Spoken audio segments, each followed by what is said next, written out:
Vivemos em um mundo onde a homofobia ainda insiste em sobreviver.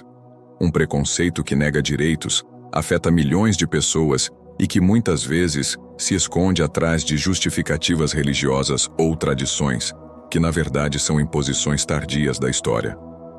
Mas, e se eu te dissesse que muitos povos antigos não viam a homossexualidade como um problema, e que em algumas culturas, ela era até considerada parte da ordem natural?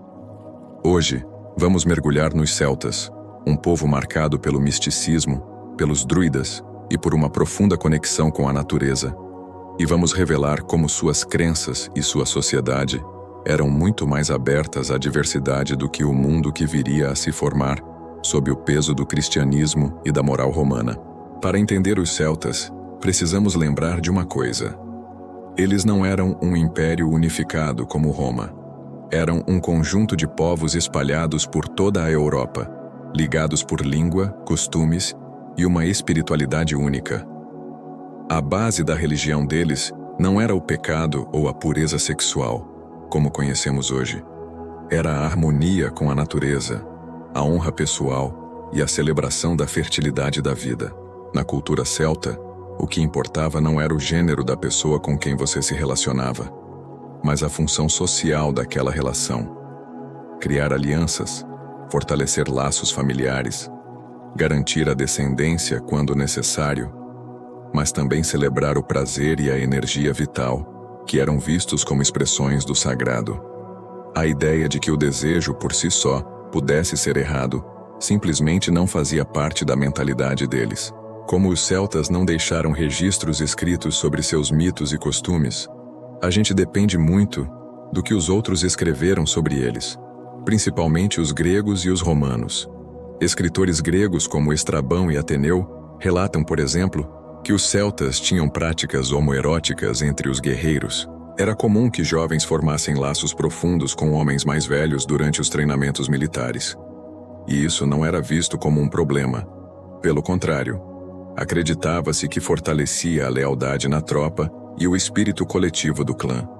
Isso mostra que a homossexualidade não só existia, mas podia ser parte da vida social e até ritualizada, integrada à formação dos homens mais importantes da comunidade, os guerreiros.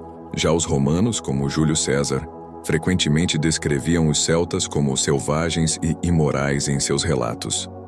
Mas essa visão, carregada de preconceito, revela muito mais sobre a moral e os objetivos políticos de Roma do que sobre os próprios celtas. Era uma forma de justificar a conquista, pintando os povos dominados como inferiores. O mais importante é que não existe nenhum indício de que a religião druídica condenasse as relações homoafetivas.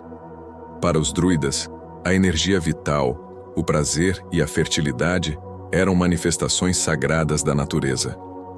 Punir alguém por sua forma de amar seria como punir um rio por seguir seu curso. Não faria sentido. E tem um detalhe crucial. Nas sociedades celtas, as mulheres possuíam muito mais liberdade do que em Roma ou na Grécia. Elas podiam ser donas de terras, pedir o divórcio, liderar tribos, lutar em batalhas e até se tornarem druidesas, exercendo a autoridade espiritual. Rainhas guerreiras como Boudica são um exemplo famoso disso. Se já havia esse espaço de respeito e poder para a mulher, quebrando a rigidez de papéis de gênero, não é difícil imaginar que também existia uma maior aceitação da diversidade sexual como um todo. Uma sociedade menos obcecada com o controle do feminino tende a ser mais aberta em todas as suas relações. Mas então, o que aconteceu? Como saímos dessa visão integrada para a repressão que conhecemos hoje? A resposta está na expansão de Roma e, mais tarde, no avanço do cristianismo. Com a dominação romana, uma nova moralidade começou a ser imposta. E com a cristianização da Europa, essa mudança se aprofundou. O sexo, que antes era visto como energia vital e sagrada, passou a ser controlado, associado à ideia de pecado. O prazer foi separado da procriação e condenado. A homossexualidade, antes tolerada ou até integrada em muitas culturas, foi transformada em heresia, em um crime contra Deus e a natureza. A sociedade, influenciada por essa nova doutrina, Passou a vigiar os corpos, os desejos e a punir qualquer desvio da norma. Foi assim que uma parte da liberdade que existia em povos como os celtas foi sistematicamente apagada da história. Essa transição mostra claramente que a homofobia não é algo natural, mas sim uma construção histórica, com objetivos claros de poder e controle social.